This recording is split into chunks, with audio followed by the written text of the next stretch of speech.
नमस्कार, नमस्कार दोस्तों, स्वागत है आपका इस सीरीज़ में जिसका नाम है थिंक अगेन, फिर से सोचिए। और हम लोग पहुंच गए हैं चार्ज्ड कन्वर्सेशंस पे।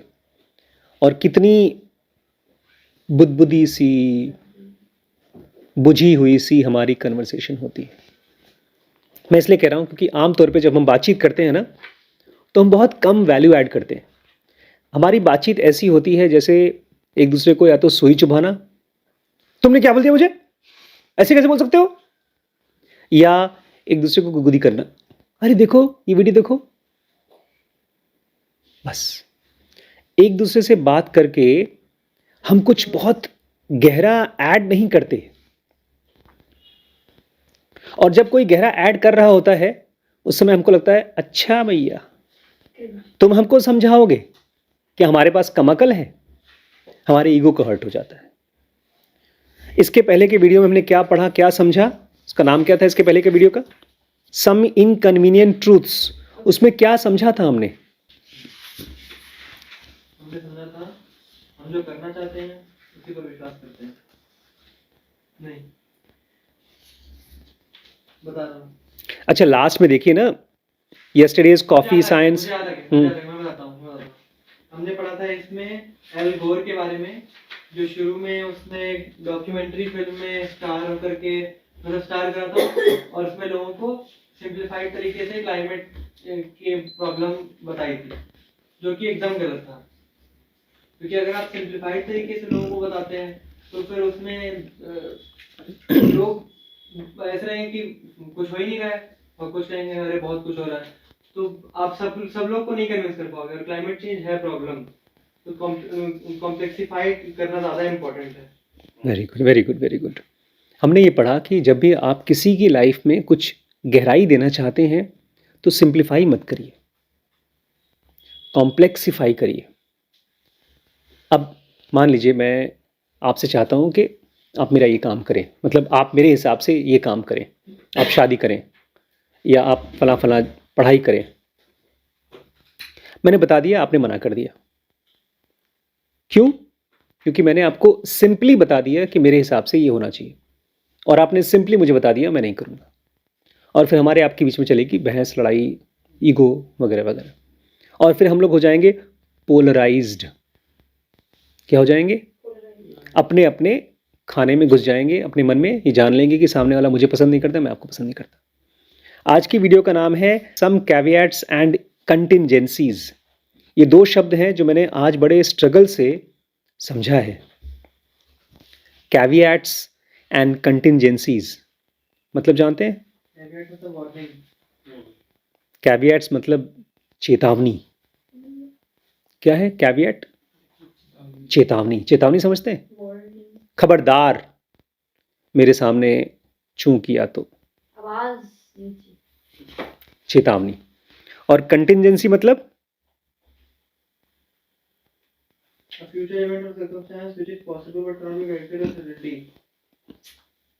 हिंदी में क्या बोलेंगे कंटिंजेंसी को? इसको मैं बोलूंगा प्रासंगिकता। प्रासंगिकता, प्रासंगिक, बहुत इंपॉर्टेंट दोनों वर्ड्स हैं। बताता हूं। इन अ पर्टिकुलर सिचुएशन, इसको बोलते हैं कंटिंजेंसी। शिरीष को मैंने देखा था एक लड़की के साथ घूम रहा था और पापा ने उसको डांटा नहीं। ये कंटिंजेंसी थी, ये उस प्रासंगिकता का एक सीन था। आपने मुझे भी एक लड़के के साथ देखा था, लेकिन मेरी तो मटिया पलीत कर दी। वो आपकी कंटिंजेंसी थी। कंटिंजेंसी मतलब प्रासंगिकता। प्रासंगिकता समझ गए? नहीं, कंटिंजेंसी इसमें बता रहे हैं something that might happen in future. Contingency blindly लोग लेके चलते हैं। यहाँ मैं कुछ और ही समझा रहा हूँ, कुछ और ही है ये। कंटिंजेंसी का मतलब हिंदी ट्रांसलेशन देखिए, बल्कि आपने बताया भी था। आकस्मिक व्यय तो फ्यूचर का एक मतलब है, फ्यूचर में जो खर्चा करने वाले हैं। हम कंटिंजेंसी प्लान कर देखते हैं, बड़ी बड़ी कंपनीज में मल्टीपल सर्वर्स रखते हैं। कंटिंजेंसी प्लान हमारे बॉडी में होती है, दो किडनी होती है, दो आंखें होती हैं, एक खराब हो जाएगा दूसरा काम करते रहेगा, वो कंटिंजेंसी अलग है। यहाँ पर है रेलेवेंस। ये दोनों वर्ड इतने मुश्किल हैं आज के कॉन्टेक्स्ट में समझना कि एक बार आप समझ गए, अगर समझ गए तो आप बात करना सीख जाएंगे एक दूसरे से, वैल्यू ऐड करना सीख जाएंगे। तो थोड़ा सा हम कवर करते हैं, बिकॉज ये वीडियो ऑलमोस्ट 1 घंटे का बनेगा, तो हम लोग आधा घंटा आज बनाएंगे, आधा घंटा कल। If you want to get better at conveying complexity, it's worth taking a close look at how scientists communicate. अगर आप ये चाहते हैं कि आप अपनी बातें दूसरों को समझा सकें और कॉम्प्लेक्सिटी के साथ समझा सकें, मतलब जो गहराई से समझाना चाहते हैं उस गहराई से, तो आपको साइंटिस्ट्स की तरह सीखना चाहिए बात करना, कैसे साइंटिस्ट बात करते हैं। वन की स्टेप इज टू इंक्लूड कैविएट्स। इसलिए एक पॉइंट तो आप ज़रूर ऐड करना शुरू कर दीजिए जब आप बात कर रहे हैं, तो कैविएट्स ऐड करिए। कैविएट्स, कैविएट्स मतलब चेतावनी। अच्छा, कंटिन्यूअसली मतलब अगर मान लो कुछ हो जाए तो ऐसे करके। एक वो दूसरा मतलब बेटा, यहाँ पर अलग मतलब है, बात करते हैं। यहाँ पे रेलेवेंस की बात हो रही है। It's rare that a single study और even series of studies is conclusive. जब कभी कोई रिसर्च होता है तो ऑथर कह रहे हैं it is rare that a single study और even a series of studies is conclusive. मतलब जो भी स्टडी होती है पक्का नहीं है कि वो एंड तक पहुंचे। जब भी कोई साइंटिस्ट कोई स्टडी कर रहा है तो स्टडी या मल्टीपल स्टडीज किसी कंक्लूसिव रिजल्ट पे पहुंचे, मतलब उसका कोई सही रिजल्ट आए जो हम चाहते हैं वही, ये बहुत रेयर है, बहुत ही rare. Researchers typically feature multiple paragraphs about the limitations of each study in their articles. इसलिए जो रिसर्चर्स होते हैं, साइंटिस्ट होते हैं, जब वो अपनी रिसर्च को लिखते हैं, they typically feature multiple paragraphs about limitations of each study in their articles. वो बताते हैं एक आर्टिकल लिखा और उसके बाद बताया कि ये आर्टिकल कहाँ कहाँ पर मेरा ये स्टडी काम नहीं करेगा। मान लीजिए मैंने आपसे कहा कि ये फिल्म कैसी है, आप बोलेंगे बड़े पापा ये फिल्म आप देखेंगे या बड़ी मम्मी देखेंगी या पापा जी देखेंगे तो नहीं पसंद आएगा। ये कावियाट है, आपने पहले से चौकन्ना कर दिया, चेतावनी दे दी कि please don't expect this to be good. इससे मैं प्रिपेयर हो गया। कह रहे हैं साइंटिस्ट जब भी कोई चीज लिखते हैं तो उसमें मल्टीपल पैराग्राफ्स लिखते हैं about the limitation of each study in the article. समझ में आ रहा है? अच्छा, we see them less as holes in our work and more as pot holes in the future discoveries. कितनी कमाल की यार, इस आदमी ने डैनियल करामेन की तरह निचोड़ करके कुछ बताया हम लोगों को। कह रहे हैं साइंटिस्ट लोग जब भी अपने रिसर्च के बारे में कमियां पहले से बता देते हैं तो ये हमारी कमियां नहीं हैं, ये हमारे लिए pot holes for future discoveries हैं। पॉट होल्स मतलब हमने ऐसे गड्ढे बनाए हैं कि इसमें से हम और खोज करेंगे, आखिर मेरा रिसर्च यहां पर काम क्यों नहीं कर रहा है, अभी इसके बारे में बाद में और खोज करूंगा। When we share the finding with non-scientists though, we sometimes gloss over these caveats. लेकिन अगर मान लीजिए साइंटिस्ट किसी नॉन साइंटिस्ट से बात कर रहा है तो वो अपनी कमियों को, अपनी रिसर्च की कमियों को ग्लॉस ओवर कर देता है, मतलब छुपा देता है, उसको चमका देता है ताकि लोगों को ना पता चले, क्योंकि वो आम आदमी से बात कर रहा है। साइंटिस्ट से साइंटिस्ट बात करेगा, बोलेगा देखो बॉस ये मैंने बहुत अच्छी साइंटिस्ट रिसर्च की है लेकिन ये रिसर्च यहाँ काम नहीं करती। आम आदमी से बोलेगा तो आम आदमी को समझा नहीं पाएगा, तो बोलेगा ठीक है ये मेरा रिसर्च है, लो, और बाकी कुछ चीज़ें हैं अभी उसके बारे में मत सोचो। कैविएट समझ में आ गया? चेतावनी। जैसे मैं आपसे बोलूं कि ये काम आपको करना है तो बोले मैं कोशिश करूंगा लेकिन ये काम मेरे लिए बहुत मुश्किल है, तो ये कैविएट हो गया। आपने मेरी रिस्पॉन्सिबिलिटी भी ले ली लेकिन साथ ही साथ मुझे एक कैविएट भी दे दिया, एक बारीकी दे दी। मैं अब आपसे लड़ाई नहीं करूंगा क्योंकि मैंने पहले से ही आपकी कंडीशन समझ ली। That's a mistake according to recent research. बोलते हैं अभी रिसेंट रिसर्च के हिसाब से ये गलती है, कमियां नहीं बताना चाहिए। In a series of experiments, psychologists demonstrated that when news reports about science included caveats, they succeeded in capturing readers' interest and keeping their minds open. ये मिस्टेक क्या है? मिस्टेक ये है कि जो कैविएट हटा रहे नहीं हटाना चाहिए, क्योंकि लोगों हाँ, को जब आप किसी कॉमन आदमी से बात करते हो, जैसे मान लीजिए शिरीष मेरे पास आए, पूछते बड़े पापा बच्चे कैसे पैदा होते हैं? बेटा जब आदमी औरत मिलते हैं बच्चे पैदा हो जाते हैं, और कुछ डिटेल्स हैं, अभी उसके बारे में बात नहीं करना। ये सही है कि गलत? बताओ ही ना। लेकिन वो जानना चाहता है, क्यूरियस है वो। हुआ था ना, एक बच्चा घर में पूछता है पापा से हम कैसे पैदा हुए, तो बोलते हैं चिड़िया आई थी लेकर आई थी तुमको हमारे घर में छोड़ दिया था। तुम्हारे पापा कैसे हुए, बोलते दूसरी चिड़िया आई थी वो छोड़ के गई थी।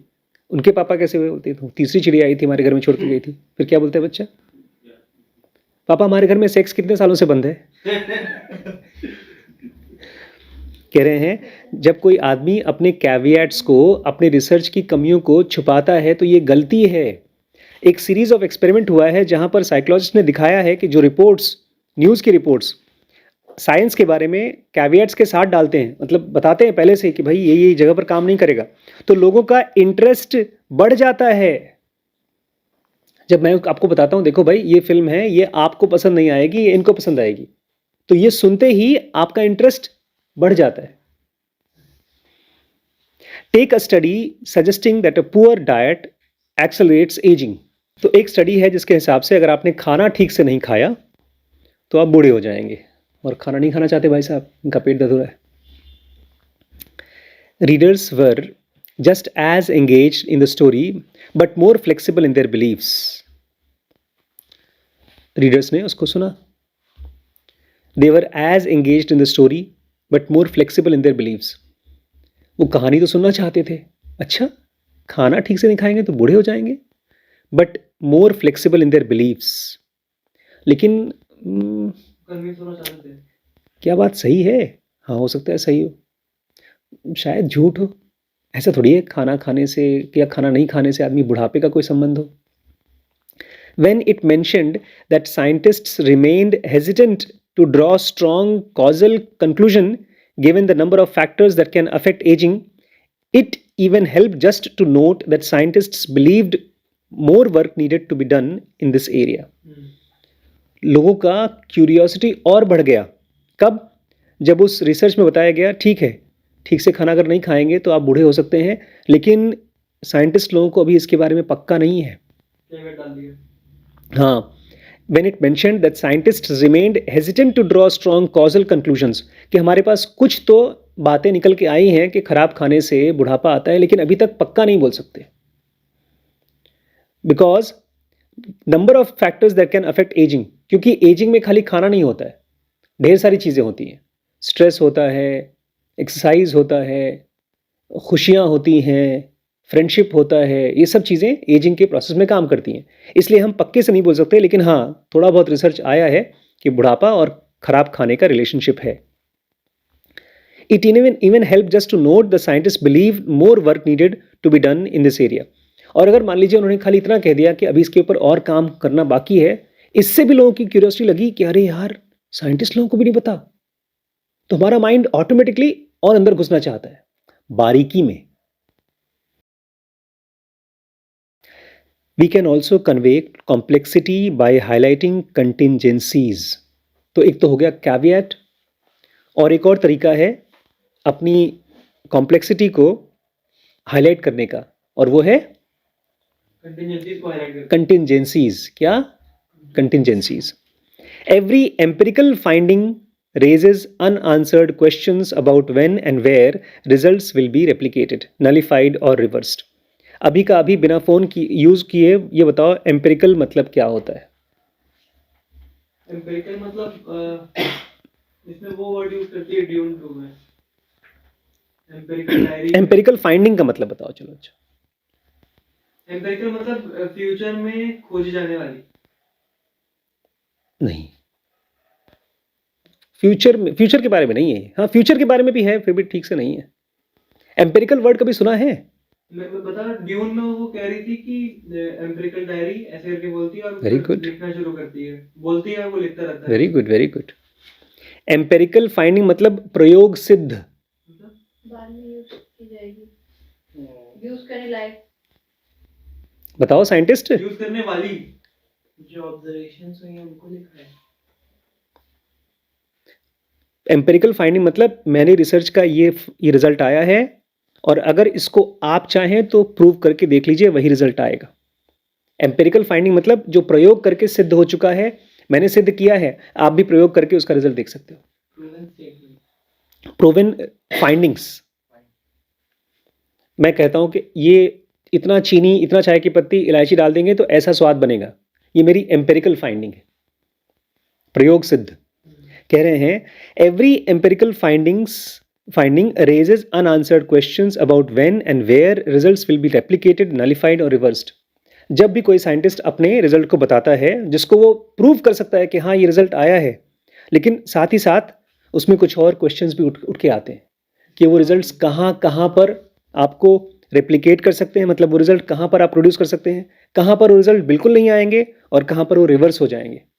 इसलिए जब फिजिक्स में बात की जाती है तो बोलते हैं भाई ग्रेविटी कांस्टेंट है, ग्रेविटी अगर सही है तभी आपको ये फिजिक्स का रिजल्ट आएगा, स्पीड, वेलोसिटी, इस तरह की चीज़ें।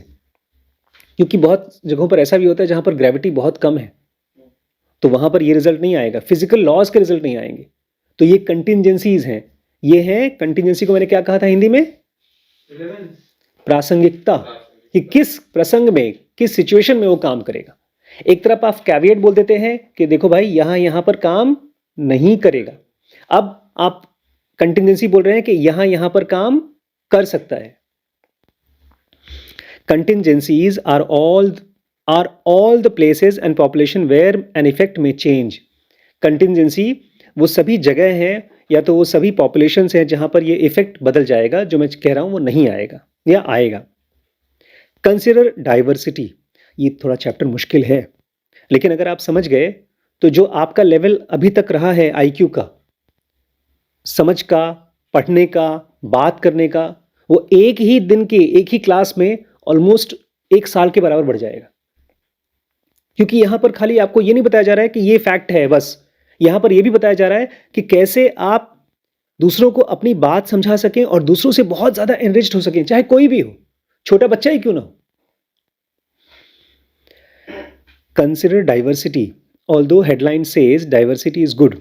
अब एक शब्द है डाइवर्सिटी, डाइवर्सिटी मतलब अपने पैसे को डाइवर्सिफाई करो, मतलब अलग अलग जगहों पे लगाओ, सब जगह एक सब पैसे को एक ही जगह मत लगाओ। तो माना जाता है डाइवर्सिटी अच्छी चीज है।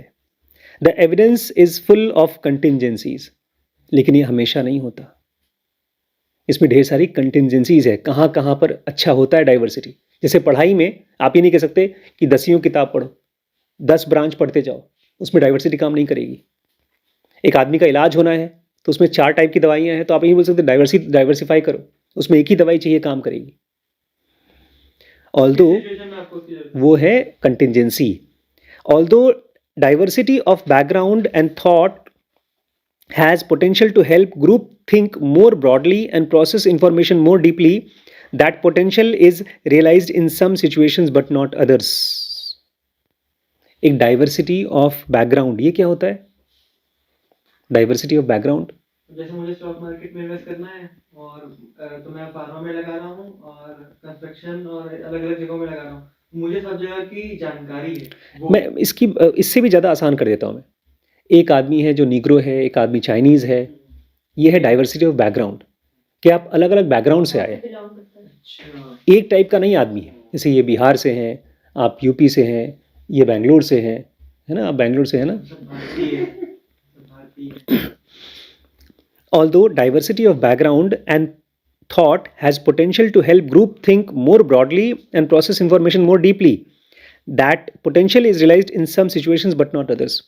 अब अगर किसी ग्रुप का बैकग्राउंड बहुत डाइवर्स है, मतलब एक ग्रुप में 100 अलग अलग जगहों से लोग आए हैं, तो ये अच्छी चीज़ है डाइवर्सिटी ऑफ बैकग्राउंड। तो potential to help group think, इसमें सबके सब ज़्यादा सही तरीके से सोच पाएंगे, ग्रुप थिंकिंग आएगी। ऐसा नहीं होगा कि अगर मान लीजिए एक ग्रुप है 50 लोगों का, उसमें 25 लोग तो खाली हिंदू हैं, उसमें 5 मुस्लिम हैं, 5 सिख हैं, 5 ईसाई हैं, तो उस ग्रुप थिंक में क्या चीज़ मानी जाएगी बात? जो मैक्सिमम लोग होंगे। लेकिन वहीं पर अगर 100 लोग हैं और 100 सब अलग अलग डाइवर्सिफाइड लोग हैं, तो ग्रुप थिंक के लिए अच्छा है, ज़्यादा सही चीज़ निकल के आएगी। अच्छा, लेकिन ये हर जगह नहीं होगा। And process more deeply, or the potential is realized in some situations but not others. ये कहीं कहीं तो होगा, सब जगह नहीं होगा। New research reveals that people are more likely to promote diversity and inclusion when the message is more nuanced and more accurate. आज मैं चाहता हूं एक शब्द को तो आप जानते हैं अच्छे से, मेरे ख्याल से सबके सब जानते हैं यहाँ पर, कॉम्प्लेक्सिटी। क्या वर्ड है? कॉम्प्लेक्सिटी सब लोग जानते हैं इसका मतलब क्या मतलब है? मुश्किल। बिल्कुल, और पेचीदा बनाना। पेचीदा, मुश्किल। उसी के साथ एक और जोड़ दीजिए, लेकिन ये तो आपको डराता है, कॉम्प्लेक्सिटी डराती है, ये आपको डराएगा नहीं, ये आपको स्मार्ट बनाएगा। नुआंस्ड। अगर चीज़ों को कॉम्प्लेक्सिफाई करना है तो आप चीज़ों की नुआंसिटी को खोजो, बारीकियों को। इसलिए जब पढ़ाई कर रहे हैं तो सबसे पहले समरी पूछिए एक चैप्टर की, कि एक लाइन में बताओ ये चैप्टर का मतलब क्या है।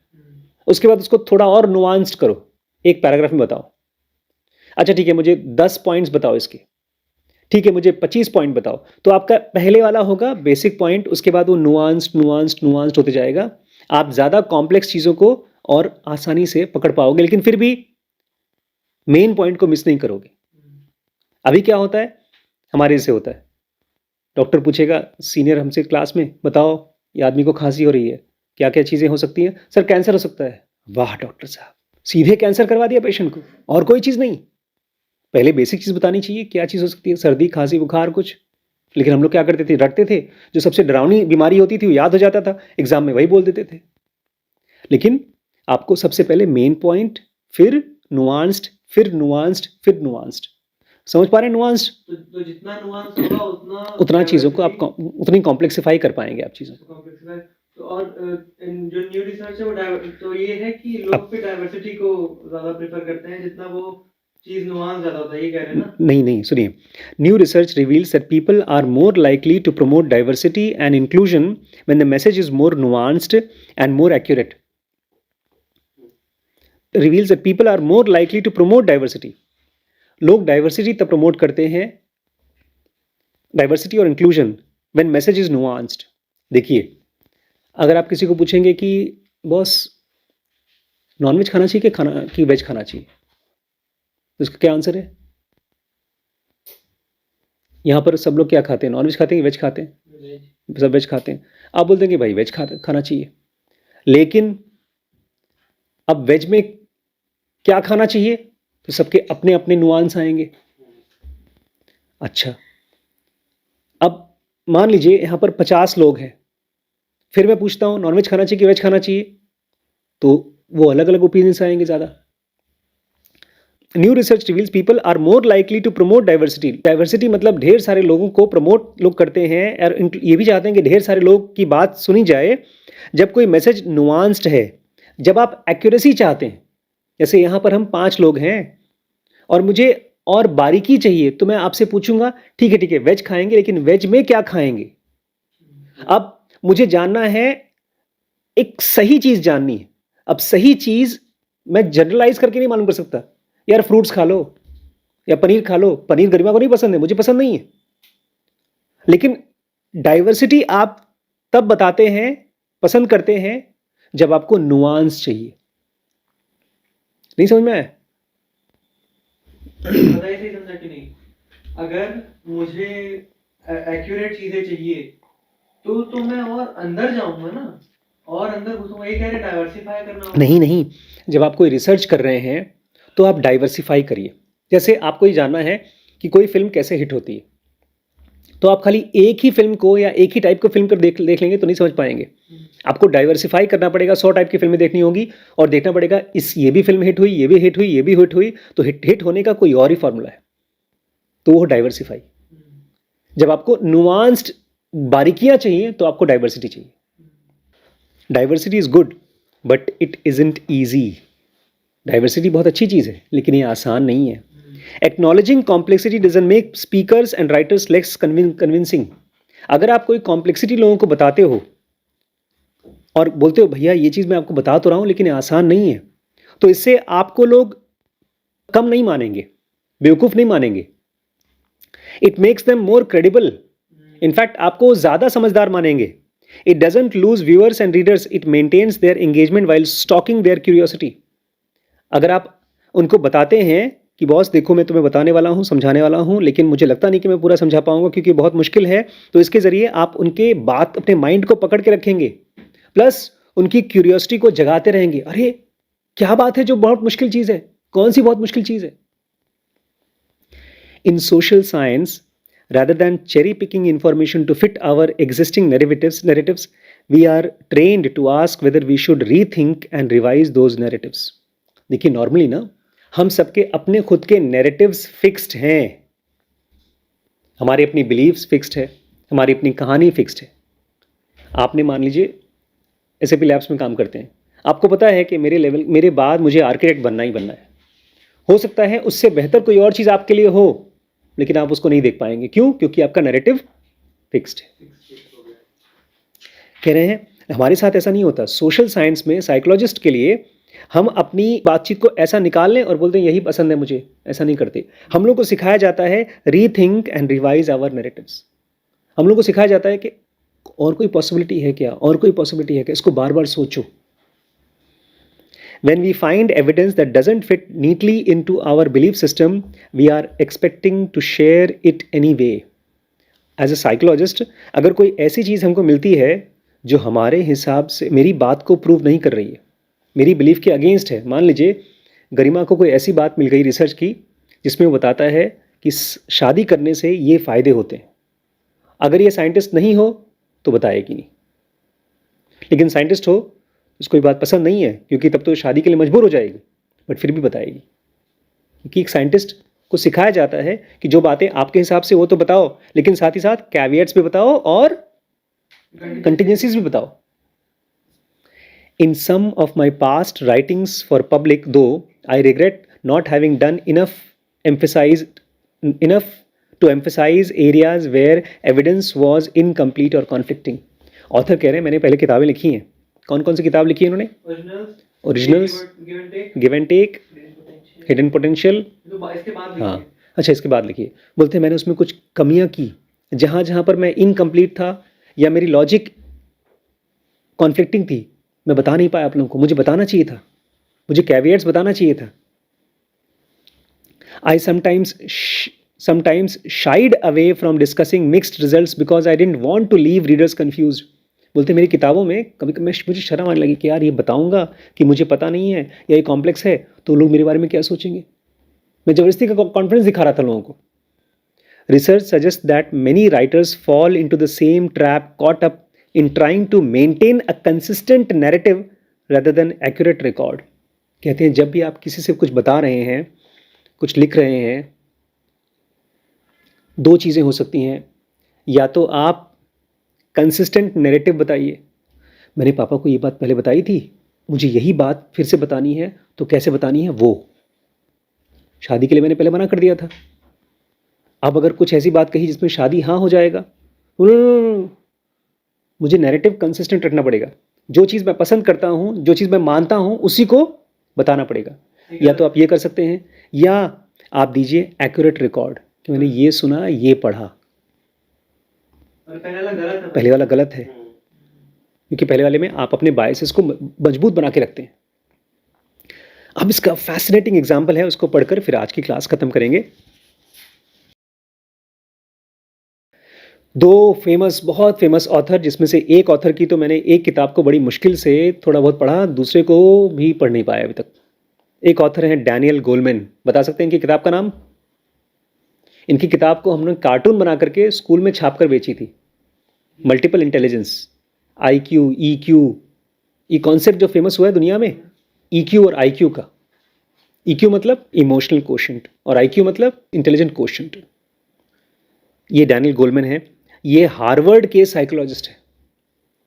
और एक भाई साहब हैं, वो हमारे वैभव के बड़े फेवरेट हैं, जॉर्डन पीटरसन. जानते हैं आप उनको? कौन है? ये है, ये भी साइकोलॉजिस्ट हैं. किताब लिखी है 12 rules of life.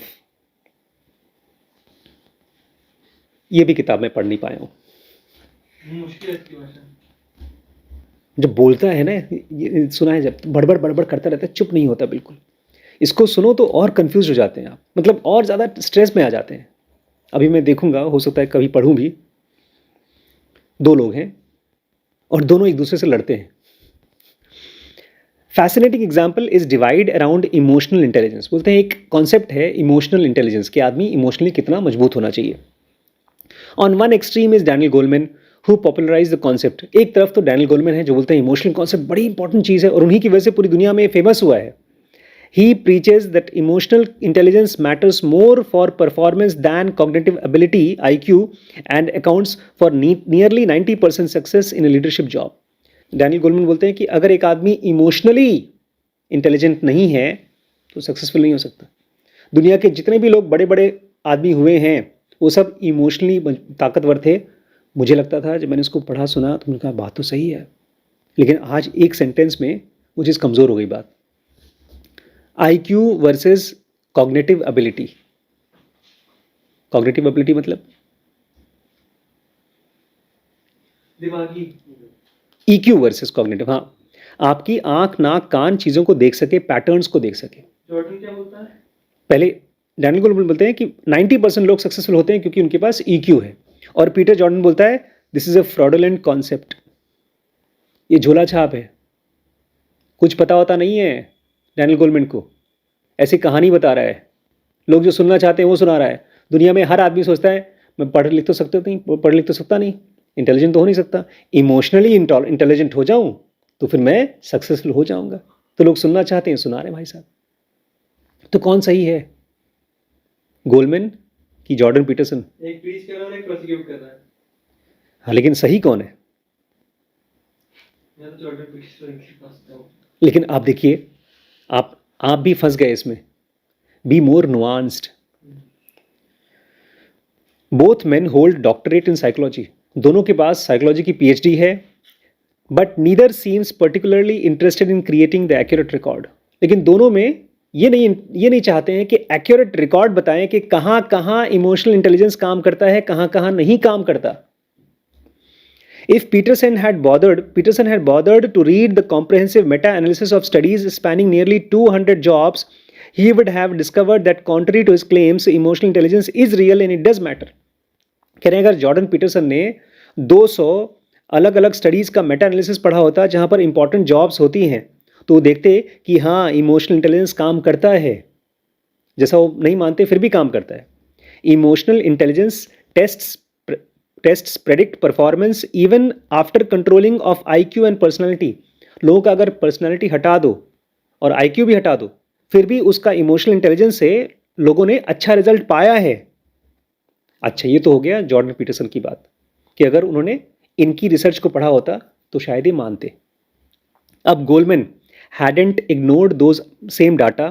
If Goldman hadn't ignored the same data, he would have learned that if you want to predict performance across jobs, IQ is more than twice important as emotional intelligence, which accounts for only 3 to 8% of performance. IQ भी काम करती है success के लिए, हालांकि वो 3 से 8% performance के लिए काम करती है। लेकिन देखिए, I think they are both missing the point. भाई वाह, नए आदमी आए हैं, बोलते मेरे हिसाब से ये दोनों गलत हैं, दोनों कुछ मिस कर रहे हैं। Instead of arguing about whether emotional intelligence is meaningful, we should be focusing on the contingencies that explains when it is more or less consequential. अपने को ये नहीं पूछना चाहिए कि इमोशनल इंटेलिजेंस है, होता है या नहीं होता है, अपने को ये पूछना चाहिए कहाँ कहाँ पर वो काम कर सकता है और कहाँ पर काम नहीं करना चाहिए। It turns out that emotional intelligence is beneficial in jobs that involves dealing with emotions, but less relevant and maybe even detrimental in work where emotions are less central. ये देखा गया है कि जहाँ पर लोगों के साथ इमोशनल इन्वॉल्व होना पड़ता है वहाँ पर इमोशनल इंटेलिजेंस चाहिए। जैसे बड़ी मम्मी कहती हैं, भैया लोगों को मैं डील नहीं कर सकती। ये जो टीम है तुम्हारी, रिम्पी स्कैन की टीम है, अल्ट्रासाउंड की टीम है, लैब की टीम है, मैं इनके साथ बात नहीं कर सकती, मेरा सर दुखता है। क्यों सर दुखता है? क्योंकि वहाँ पर इमोशनल इंटेलिजेंस चाहिए। लेकिन वहीं पर अगर वो अपने अल्ट्रासाउंड के लिए इमोशनल हो जाएं तो डेट्रीमेंटल है। मुझे लगता है कि ये कैंसर ही है। अरे डाटा खोजो, उसका रिसर्च करो, टेस्ट करो, तब बताओ। वहाँ पर इमोशन नहीं चाहिए।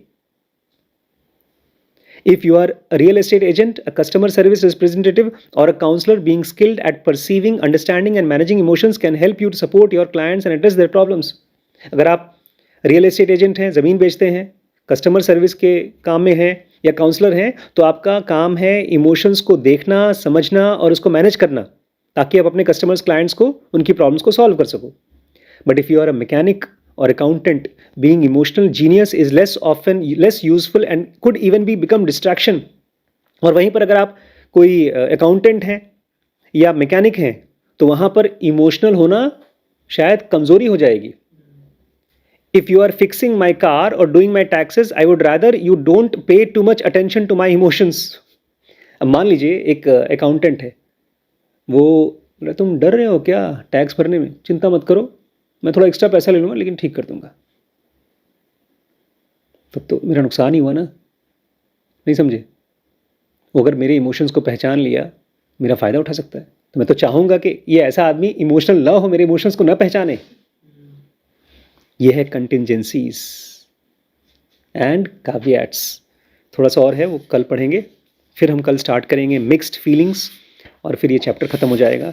आज मैंने जो आप लोगों को बताया है वो मेरी खुद की IQ को काफ़ी बढ़ा दिया. जब भी किसी से बात करो तो कैविएट्स और कंटिंजेंसीज के साथ में बात करो. ऐसे स्टेटमेंट मत दो, है ये तो मैंने पढ़ा है तो सही है, मैंने न्यूज़ आया था, मैंने आर्टिकल पढ़ा था, मैंने फिल्म में देखा था. हर चीज़ की कैविएट्स होती हैं और कंटिंजेंसीज होती हैं. इट्स ग्रेट कॉन्सेप्ट, बहुत ब्यूटीफुल इन्होंने समझाया भी है. I am grateful to Adam Grant for explaining this so simply.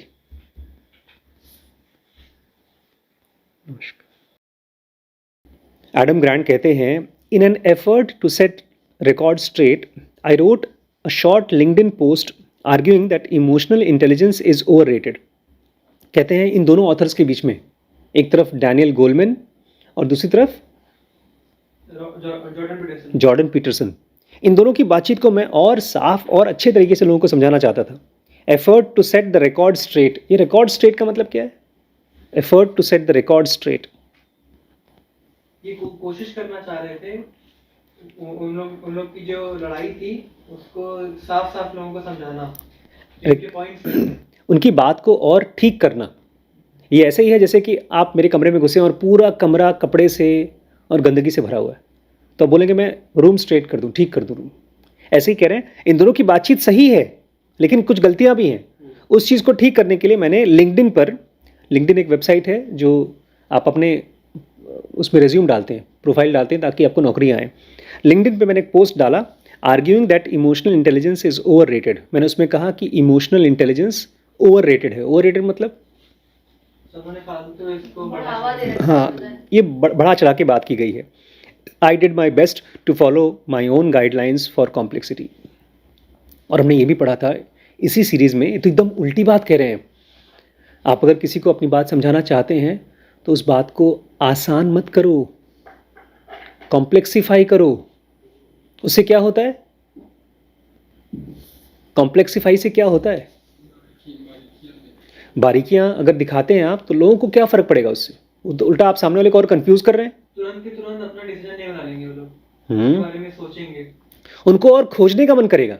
नहीं तो नॉर्मली क्या होता है, आप अपनी बात कहते हैं, सामने वाला अपनी बात कहता है, आप अपनी बात और ज़ोर से कहते हैं, सामने वाला बोलता है ठीक है हम जानते हैं, बोलते रहो, हम तुम्हारी बात जानते हैं. उसके अंदर में क्यूरियोसिटी ही नहीं आती. क्यूरियोसिटी मतलब उत्सुकता. जानने का मन. जैसे मुझे इकहट टोल की ये तीसरी किताब खरीदी है मैंने. मैं कृष्णमूर्ति की कम से कम 50 किताबें पढ़ी हैं, और जब कृष्णमूर्ति भी वही बात बोल रहे हैं, इकहट टोल भी वही बात बोल रहे हैं, तो मैं क्यों पढ़ रहा हूँ इनको? Because I am curious. तो कहते हैं कि मैंने कॉम्प्लेक्सिफाई किया अपनी बातचीत को, जो मैंने लिंक्डइन में लिखा. और क्या लिखा उन्होंने? 3 चीज़ें लिखी. एक नुआंस मतलब बारीकियां. नुआंस मतलब बारीकियां. कैविएट मतलब चेतावनी. और कंटिंजेंसीज मतलब प्रासंगिकता. कैविएट मतलब कहाँ कहाँ पर काम नहीं करेगा, और कंटिंजेंसी मतलब कहाँ कहाँ पर काम करेगा. तो उन्होंने क्या लिखा? नुआंस में लिखा दिस. नुआंस तो ये भी होता है कि जैसे मैं पढ़ रहा था एक बुक, तो उसका मतलब जीपीटी में सर्च किया तो बता रहा था कि उस चीज के बारे में इन डेप्थ नॉलेज. वही बारीकियां. बारीक मतलब एक आप 2 फ़ोन देखो या 2 मूर्तियां देखो. जैसे ये मूर्ति देखिए, इसकी काम, इसकी कढ़ाई, इसकी शिल्पकारी, हालांकि ये पत्थर से नहीं बनी, मिढ़ाया गया है, और इसकी शिल्पकारी में ज़्यादा अच्छा कौन सा काम है? इनकी शक्ल देखो, इनकी आँख देखो, और इनकी आँख देखो. बुद्धा वाला ज्यादा अच्छा लग रहा है. बारीक कौन सा है? डिटेल्स इसमें ज्यादा है। डिटेल्स इसमें है, मट्टी का रंग। सुंदर ये मट्टी नहीं है, ये तांबा, इसको बेचकर पैसा मिलेगा तुम्हें अगर चाहिए तो। कौन सा तांबा?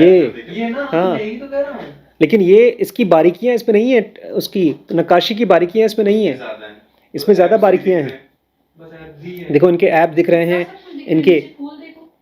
नीचे फूल दिखाई दे रहे हैं। हालांकि तो जो बारीकियां होती हैं उसी को बोल रहे हैं आप, है ना? समझा। तो नुआंस में क्या लिख रहे हैं Adam Grant? This isn't to say that emotional intelligence is useless. देखो एक सेंटेंस में दो बातें कह दी इन्होंने। ये भी कह दिया कि इमोशनल इंटेलिजेंस बकवास है, और ये भी कह दिया बकवास नहीं है। दिस इजंट टू से, ये बात मैं नहीं कहना चाहता हूं कि इमोशनल इंटेलिजेंस यूजलेस है।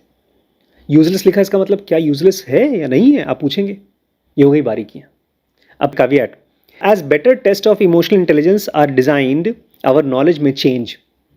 पहले से हम बता दे रहे हैं कि अगर कुछ और मशीनें आएंगी, ऐसी मशीनें आएँ जो इमोशनल इंटेलिजेंस को टेस्ट कर सकें। इस समय IQ टेस्ट करने की मशीनें तो हैं, उसके तरीके हैं, टेस्ट हैं, लेकिन EQ टेस्ट करने की मशीनें नहीं हैं। जब वो आएंगी तो हम लोग शायद जो बता रहे हैं वो बदल जाए, हमारी बात नई बात हो जाएगी।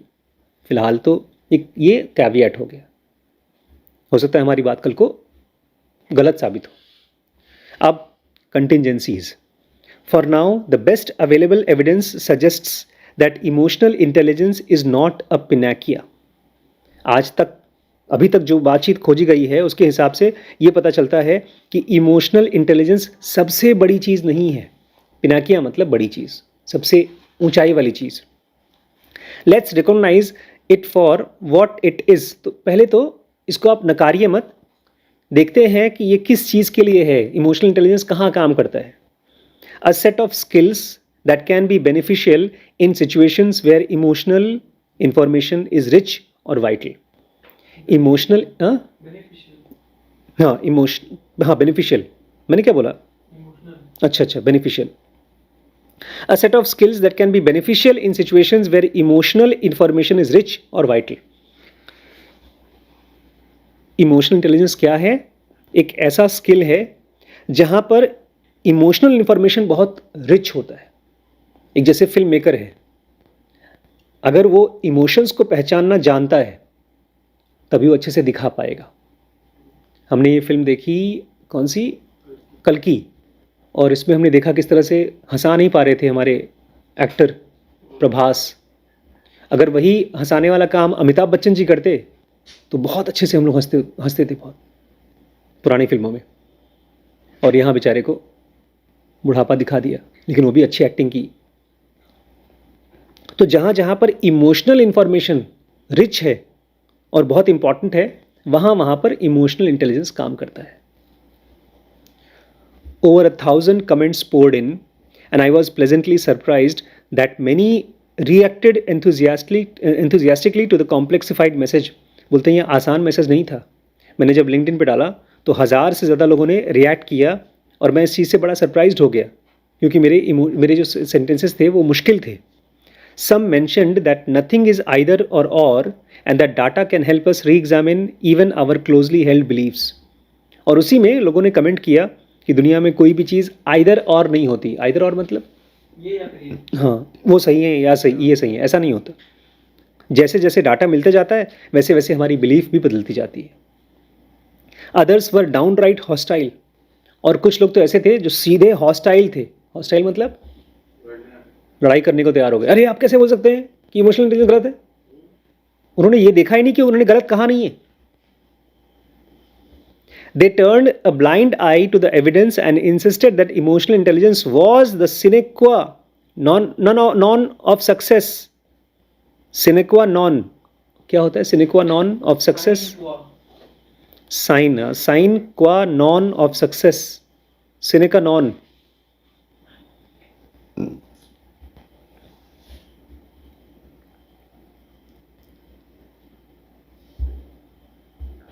An essential condition, a thing that is absolutely necessary. Important condition. Important. और कुछ लोगों ने, जो लोग गुस्से में थे, वो बोलते हैं अच्छा, जब तक किसी आदमी के अंदर इमोशनल इंटेलिजेंस नहीं होगा तो कैसे सक्सेसफुल होगा? Without it's not. इसका मतलब उसके बिना सक्सेसफुल नहीं हो सकते। जब तक आपके अंदर में इमोशनल इंटेलिजेंस नहीं है तो आप सक्सेसफुल नहीं हो सकते। लड़ाई करना शुरू कर दिया लोगों ने। It is as if they belonged to an emotional intelligence cult. ऐसा लग रहा था कि ये लोग इमोशनल इंटेलिजेंस का कल्ट को बिलोंग करते हैं। कल्ट मतलब एक ग्रुप है उसमें। जैसे हिंदू एक कल्ट है, जो किसी एक खास तरह की विचारधारा को कट्टरवादी के साथ कट्टरवाद की तरफ पकड़ के रखते हैं। From time to time, I have run into idea cults, groups that stir up a batch of oversimplified intellectual Kool-Aid and recruit followers to serve it wildly. इस समय जब से इंटरनेट आया है तब से तो ये कल्ट और बढ़ गया है। कुछ लोग हैं जो कॉमेडियंस के कल्ट फॉलोअर्स हैं, कुछ लोग हैं जो किसी एक ग्रुप के ध्रुव राठी के कल्ट फॉलोअर्स हैं, कुछ लोग फिल्म स्टार्स के कल्ट फॉलोअर्स हैं। इमेजिन कर सकते हैं आप लोग, अमिताभ बच्चन जी के घर के सामने पिछले 50 साल में कितने लोग खड़े होकर वेट करते हैं उनके हाथ हिलाने का? कितने लोग होंगे? अभी तक कितने लोगों ने उनको घर के सामने जाकर के अपना सब कुछ छोड़ छाड़ के उनके घर के सामने खड़े होकर, इसके ऊपर पिक्चर बनी है, कौन सी? मुरब्बा। एक आदमी अपने घर से मुरब्बा लेकर आया कि अमिताभ बच्चन को खिलाऊंगा, हमारे पापा ने मरते समय कहा था कि अमिताभ बच्चन को मुरब्बा खिला देना। और वो गया, अपना मुरब्बे का डब्बा में एक मुरब्बा था उसका, वो लेकर खड़ा हो गया कि अभी आएंगे अभी आएंगे। चौकीदार ने भगा दिया मार के। फिर सुबह शाम वहीं खड़ा है, 3 4 5 दिन हो गया वहीं धूप में आंधी में तूफान में खड़ा है। किसी के घर में जाकर झोपड़पट्टी में रहता था, रात को सो जाता था, दिन में आ जाता था। फिर बेचारे गार्ड को लगा कि ये बहुत परेशान है, तो लिया डब्बा, बोलते हैं हम अमिताभ बच्चन को खिला के आ जाएंगे। उसके बाद आए, बोलते हैं खा लिया उन्होंने, देखो खाया हुआ है। उसने कहा खाया हुआ है? हम जानते हैं अमिताभ बच्चन का दांत कैसा है, उनके दांतों का निशान नहीं है, दिखाओ, प्रूफ करके दिखाओ। फिल्म में दिखाया है।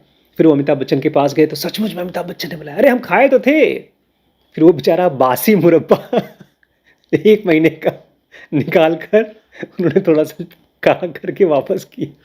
और ये बेचारा बड़ा खुश कि अब मैं जाऊंगा अपने पिताजी को दिखाऊंगा मुरब्बा। ट्रेन के डब्बे में ऊपर रखा, धड़ा टूट गया। ऐसे लोग होते हैं, ये लोग कल्ट फॉलोअर्स होते हैं। कह रहे हैं कि मैं समय समय पर आइडिया कल्ट से मिलता हूँ। ऐसे लोग जो एक आइडिया को पकड़ कर रखते हैं, ये लोग ओवर सिंप्लीफाइड इंटेलेक्चुअल कूलेड की तरह यूज़ करते हैं। कुछ बातचीत सुन लिया, उसको पकड़ लिया और उसी को जहाँ मर्जी आया चिपका दिया, कूलेड। और फिर वो खुद बहुत सिंप्लीफाइड बात बोल करके अपने नीचे ढेर सारे फॉलोअर इकट्ठा कर लेते हैं। एक तरह से नेता बन जाते हैं। They preach the merits of their pet concepts and prosecute anyone who calls for nuance or complexity. ऐसे लोग अपनी बातचीत जो थोड़ा बहुत सिंपल चीज़ समझे हैं, उसी की खूब तारीफ़ें करते हैं, उसी का भाषण देते हैं। और कोई और उसमें अगर बारीकी बताएगा या बोलेगा कि इसमें और कॉम्प्लेक्सिटी है तो उससे लड़ने को तैयार हो जाते हैं, उसको प्रोसिक्यूट करते हैं, वकालत करते हैं उसके खिलाफ। In the area of health, idea cults defend detox diets, cleanse long after they have been exposed as snake oil. हमारे यहाँ भी घर में कुछ लोग ऐसे हैं जो डिटॉक्स डाइट करते हैं, अपने हिसाब से कुछ खास चीज़ें खाएंगे। एक भाई साहब थे हमारे, आए थे, चिया सीड्स लेकर आए और वो काफ़ी दिन तक खाया भी कि से स्किन मजबूत रहेगी और क्या होगा, क्या क्या चीज़ें होती हैं उससे, बल्ब की तरह, बिजली की तरह मुंह चमकेगा। अच्छा, वेट लॉस, हाँ हाँ वही तो। देखिए, डाइट डिटॉक्स, अब इसके पीछे रिसर्च हुआ है कि नहीं हुआ है, लेकिन हम जिस चीज़ को मानते हैं उसको ब्लाइंडली फॉलो करेंगे। तो करें, ये चीज़ हेल्थ में बहुत होता है। जबकि डाइट डिटॉक्स को मतलब खाने में ना, ये बहुत फेमस एक आदमी हुआ है पिछले, जब कोविड का टाइम था तो उसकी वजह से मुझे कुछ गालियाँ भी मिली। वो आदमी साफ साफ कहता था, मुझे नाम नहीं याद है उस आदमी का, कि डायबिटीज़ के लिए तो इंसुलिन लेना ही नहीं चाहिए, बंद कर दो सब, खाली गाजर खाओ, गाजर, खीरा, कच्ची सब्जी खाओ, ठीक हो जाएगा। अब उसमें 100 टाइप के लोग हैं जो डायबिटीज़ हैं, डायबिटीज़ वाले हैं। कुछ लोग बहुत ज़्यादा बीमार हैं, कुछ लोग ऐसे ही, लोगों को डाउट है, टेस्ट कराया होगा प्लस आ गया, कुछ लोग ठीक हो गए तो उससे बन गया कल्ट। जबकि कह रहे हैं डाइट डिटॉक्स को एक तरह से स्नेक ऑयल मान लिया गया है। स्नेक ऑयल मतलब, स्नेक ऑयल माना मतलब होता है कि फर्जी दवाई। In education, there are idea cults around learning style. The notion that instruction should be tailored to each student's preference for learning through auditory, visual and kinesthetic modes. ये जो सेंटेंस लिखा गया है ना, इसके ऊपर पूरा एक चैप्टर लिखा है एडम ग्रांट ने किताब में, हिडन टैलेंट में। कह रहे हैं कि पढ़ाई लिखाई में ये माना जाता है कि बच्चे अलग अलग टाइप के होते हैं। कुछ बच्चे होते हैं जो कान से सुन करके याद कर पाते हैं, कुछ लोग हैं जो आँखों से देख कर पढ़ करके समझ पाते हैं, कुछ लोग बच्चे हैं जो काइनेस्थेटिक मोड वाले हैं, वो बॉडी से बहुत स्मार्ट होते हैं तो लोग स्पोर्ट्समैन बनते हैं, डांसर्स बनते हैं। और जब मैंने उसको सुना था, पहली बार पढ़ा था, मैंने कहा हाँ यार अच्छा हुआ, मैं क्यों बेवकूफ़ हूँ अब मुझे मालूम पड़ा, मेरे तरीके से नहीं पढ़ाया गया मुझको। मुझे बात बड़ी अच्छी लगी थी। ये वही डैनियल गोलमैन है जिनकी बात को हम लोग पढ़ रहे थे अभी। Some teachers are determined to tailor their instruction accordingly despite decades of evidence that although students might enjoy listening, reading or doing, they don't actually learn better that way. जबकि ये बात पूरी तरह से सही नहीं है। अगर आप कोई चीज़ को सुनना पसंद करते हैं तो ठीक वही असर नहीं आएगा जब आप उसको पढ़ेंगे। हो सकता है किसी एक चीज़ को पढ़ करके ज़्यादा समझ में आए और दूसरी चीज़ को सुनकर ज़्यादा समझ में आए। तो ऐसा नहीं है कि कोई आदमी सब कुछ सुनेगा तो ही तेज होगा। कोई चीज़ पढ़नी होगी, कोई चीज़ बात करनी होगी। जैसे भाषा आपको पढ़ने से बोलना नहीं आएगा, आप उसको बोलेंगे तो ज़्यादा आएगा। लेकिन वहीं लिखने के लिए आपको पढ़ना पड़ेगा, क्योंकि आप नॉर्मल तरीके से बातचीत कर रहे हो तो आपको राइटिंग नहीं आएगी। तो अलग अलग स्टाइल लोगों का नहीं होता इनके हिसाब से। In psychology, I have inadvertently offended members of idea cults when I have shared evidence that meditation isn't the only way to prevent stress or promote mindfulness. अभी रिसेंटली आपके रामदेव बाबा जी को कोर्ट से डांट पड़ी, पता है ना, क्योंकि बहुत सी बीमारियों के बारे में कहा करते थे कि हमारी आयुर्वेदिक दवाइयाँ ठीक कर देती। ये वही कह रहे हैं कि मैंने ऐसे बहुत से लोगों को मना किया है, बताया है। जैसे कि एक मान्यता ये है, अगर मेडिटेशन करोगे, ध्यान करोगे, तुम्हारी सारी स्ट्रेस खत्म हो जाएगी, या खाली ध्यान करने से ही तुम्हारी सारी स्ट्रेस खत्म हो जाएगी। तो ये बात सच नहीं है। If you find yourself saying dash is always good or dash is never bad, you may be a member of idea cult. कह रहे मान लीजिए आप इस तरह से कभी सोचते हैं, देखो भाई साहब ये बात हमेशा सही होती है, ये जो कह रहा है ना ये हमेशा सही है, या ये बात हमेशा सच है। ये हमेशा वर्ड से डरिए। आपने कुछ पढ़ा, कहीं किसी से कोई बात सुनी, हमेशा से बचिए।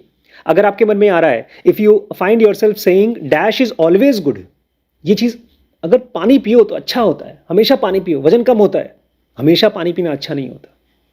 जितनी बार आप पानी पीते हैं, बाथरूम होता है तो आपके बॉडी के सॉल्ट भी निकल के जाते हैं। ज़्यादा पानी पिएंगे ज़्यादा बाथरूम आएगा, लेकिन खाली पानी नहीं निकलता बाथरूम में, बॉडी के सॉल्ट भी निकलते हैं। इसलिए कभी भी ये मत कहिए कि हमेशा कोई चीज़ अच्छी होती है, हमेशा कोई चीज़ खराब होती है। अगर आप ऐसे सोचते हैं तो आप आइडिया कल्ट वाले इंसान हैं, आप एक फॉलोअर हैं किसी आइडिया के, इंटेलिजेंट नहीं है। Appreciating complexity reminds us that no behavior is always effective and that all cures have unintended consequences. तो आपको सबसे पहले तो कॉम्प्लेक्सिटी को अप्रिशिएट करना चाहिए कि चीज़ें दुनिया में कॉम्प्लेक्स हैं, ये दुनिया बहुत उलझी हुई है। तब जाकर के reminds us that no behaviour is always effective. तब आपको पता चलेगा कोई भी चीज़ हमेशा काम नहीं करती है। And all cures have unintended consequences. और दुनिया में जो भी इलाज है, यहाँ तक कि पैसा, बहुत पैसा अच्छी चीज़ है, उसकी भी बाई प्रोडक्ट्स हैं, उससे भी लोग बीमार पड़ जाते हैं, अय्याश हो जाते हैं। एक आदमी का कार्टून दिया गया है, बीवी कह रही है are you coming to bed, आ जाओ सो जाओ, प्यार मोहब्बत की बात करने के लिए। तो ये आदमी कहता है I can't, this is important. नहीं नहीं, बहुत ज़रूरी काम कर रहा हूँ। वो लैपटॉप पे बैठा है, कंप्यूटर पे। बीवी पूछती है क्या काम कर रहे हो? Someone is wrong on the internet. तो इंटरनेट पे कोई आदमी गलत है, उसको मुझे टाइप करना है कि तुम गलत हो। बीवी सोने के लिए, प्यार मोहब्बत के लिए बुला रही है, और इस समय इनको इंटरनेट पे जाकर किसी से लड़ाई करनी है। समझ रहे हैं? प्यार से ज़्यादा इंपॉर्टेंट है किसी से लड़ाई कर लूँ थोड़ा सा। तो ये आइडिया कल्ट को फॉलो कर रहे हैं। अब लास्ट पैराग्राफ आज का। In the moral philosophy of John Rawls the veil of ignorance asks us to जज the justice of a society by whether we would join it without knowing our place in it. बाप रे बाप। John Rawls की एक moral philosophy है। Moral philosophy मतलब सही की फिलॉसफी। क्या चीज़ सही है, सही क्या है, इस चीज़ को कृष्ण ने भी गीता में बहुत कॉम्प्लेक्स तरीके से बताया है। उन्होंने ये नहीं कहा मारना गलत है, ध्यान करना सही है, जबकि आप ऊपर ऊपर से यही लगता है। तो जॉन रॉल्स की मॉरल फिलॉसफी में कहते हैं veil of ignorance. Veil of ignorance मतलब, वेल मतलब नकाब, अज्ञान का नकाब। अगर आप बेवकूफ़ हैं, आस्क्स अस टू जज the justice of a society by whether we would join it without knowing our place in it. अगर आप किसी सोसाइटी में घुस गए और आप ये नहीं पूछते हैं कि मेरी जगह क्या है यहाँ पे, तो आप बेवकूफ़ हैं। मान लीजिए हम लोग गए थे नागपुर में और वो एक अलग सोसाइटी थी, अमीर लोगों की सोसाइटी। इनफैक्ट आप तो उनकी फ्रेंड के साथ में एक दिन स्पेंड भी की थी, आपको अजनबी नहीं लगा? लाइफ में भी हर जगह पर आप अपने आप से पूछिए मेरी जगह यहाँ पर है या नहीं। आप जबरदस्ती घुस जाते हैं उसमें, नहीं मुझे लगता है कि अच्छा है और मैं घुस गया, और आपकी वो जगह नहीं है, तो आप बेवकूफ़ हैं, आप बेवकूफ़ ही बने रहेंगे। ऐसे ही आप कोई आइडिया पढ़ते हैं, आप पूछिए पहले मेरी जगह क्या है, मेरी समझ क्या है, ये मेरी समझ है, खाली उस चीज़ को मैंने चुपचाप ऐसे ही मान लिया है। अगर आप उस चीज़ को ऐसे ही मान लेते हैं बिना इंटेलिजेंटली समझे, बिना उसको एक्सपेरिमेंट किए, तो आप बेवकूफ़ हैं। पहले मेरे साथ यही होता था। ओशो को पढ़ के मैं बोलता था कृष्णमूर्ति समझ में आ गया मुझे। ओशो को पढ़ के मैं कहता था ध्यान समझ में आ गया मुझे, जबकि ध्यान कभी किया नहीं, कृष्णमूर्ति कभी पढ़ा नहीं। ओशो को पढ़ के ये मान लिया कि मैं बहुत कमाऊंगा, नौकरी कभी किया नहीं। I think the scientist's veil of ignorance is to ask whether we would accept the result of a study based on methods involved without knowing what the conclusion will be. एक साइंटिस्ट वो होता है जो ये पूछता है कि किस तरीके से तुमने एक्सपेरिमेंट किया है, बजाय कि कौन सा तुम्हारा रिजल्ट है।